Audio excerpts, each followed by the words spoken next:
Hello दोस्तों। आज जिन topics पे हम बात करने वाले हैं वो है मीनिंग ऑफ प्ले, यानी खेल का अर्थ क्या होता है, इम्पोर्टेंस ऑफ प्ले, प्ले का महत्व क्या है, खेल का महत्व क्या है, टाइप्स ऑफ प्ले, कितनी तरह के खेल होते हैं, फैक्टर्स अफेक्टिंग प्ले, वो कौन कौन सी चीज़ें हैं जो प्ले को इफेक्ट करती हैं, एंड प्ले वे एजुकेशन। तो चलिए शुरू करते हैं आज का वीडियो।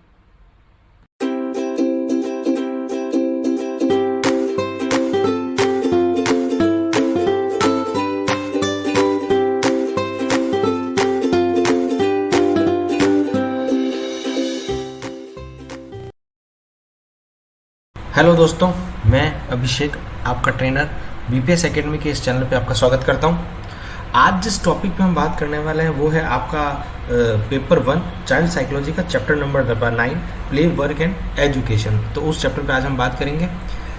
तो इनमें आज जो हमारे टॉपिक्स रहेंगे वो है मीनिंग ऑफ प्ले, यानी खेल का अर्थ क्या होता है, इंपॉर्टेंस ऑफ प्ले, प्ले का महत्व क्या है, टाइप्स ऑफ प्ले, कितनी तरह के खेल होते हैं, फैक्टर्स अफेक्टिंग प्ले, कौन कौन से वो फैक्टर्स हैं जो खेल को प्रभावित करते हैं, एंड प्ले वे एजुकेशन कौन कौन सी होती हैं।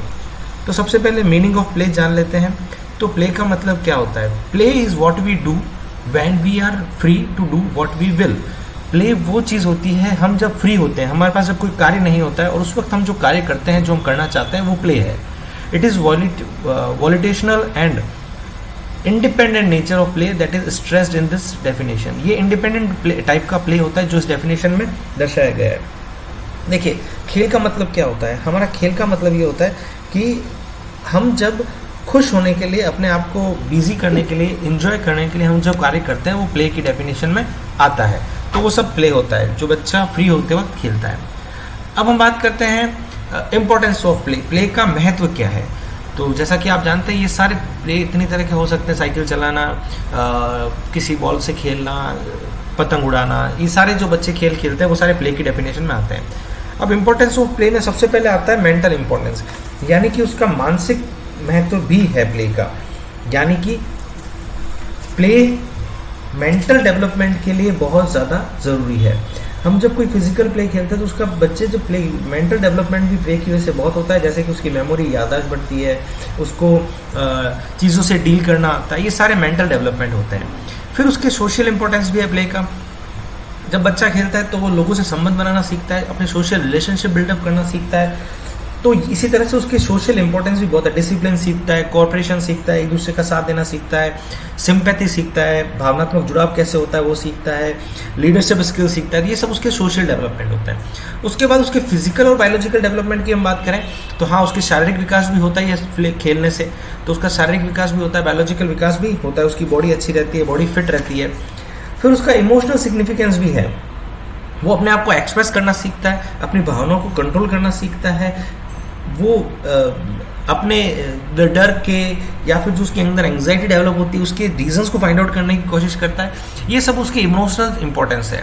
इसके बाद एजुकेशनल इंपॉर्टेंस आता है। तो यस, प्ले का एजुकेशनल इंपॉर्टेंस भी बहुत ज़्यादा होता है, क्योंकि बच्चा जब खेलता है तो हमने अक्सर सुना है खेल खेल में बहुत कुछ सीख जाता है। ऐसी चीज़ें जो हम शायद उसको बैठा के सिखाने की कोशिश करें तो बहुत समय लग जाएगा, वही चीज़ें वो बड़ी आसानी से खेल खेल में सीख जाता है। तो इस तरह से अगर खेल के इंपॉर्टेंस की बात करें तो उसका मेंटल इंपॉर्टेंस होता है, सोशल इंपॉर्टेंस होता है, फिजिकल एंड बायोलॉजिकल इंपॉर्टेंस होता है, इमोशनल इंपॉर्टेंस होता है, और उसका एजुकेशनल इंपॉर्टेंस होता है।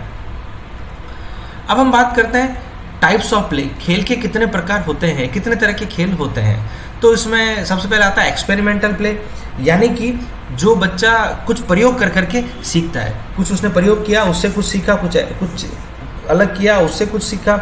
इसमें चीज़ों को एग्जामिन करना पड़ता है, उनको तोड़ना पड़ता है, उनको अलग अलग एंगल से खेल के देखना पड़ता है।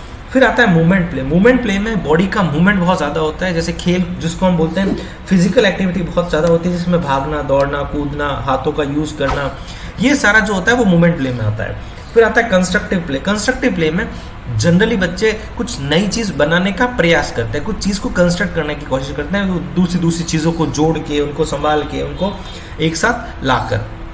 देन अगला जो इसमें अंदर आता है वो आता है फाइटिंग प्ले, जिसमें दो कॉम्पिटिटर एक दूसरे के साथ खेलते हैं, जो हम अक्सर देखते हैं खेल के अंदर। फुटबॉल है, क्रिकेट है, हॉकी है, ये सारे फाइटिंग प्ले में आते हैं, जिसमें जीतने के लिए हम प्रयास करते हैं। और फिर लास्ट में आता है इसके अंदर इंटेलेक्चुअल प्ले। इंटेलेक्चुअल प्ले का मतलब ये होता है कि इंटेलेक्चुअल मानसिक विकास के लिए जो खेल खेले जाते हैं, जैसे थिंकफुल गेम होता है जो दिमाग से खेले जाता है, ब्रेन गेम जिनको हम बोलते हैं, वो सारी चीज़ें इंटेलेक्चुअल प्ले में आती हैं।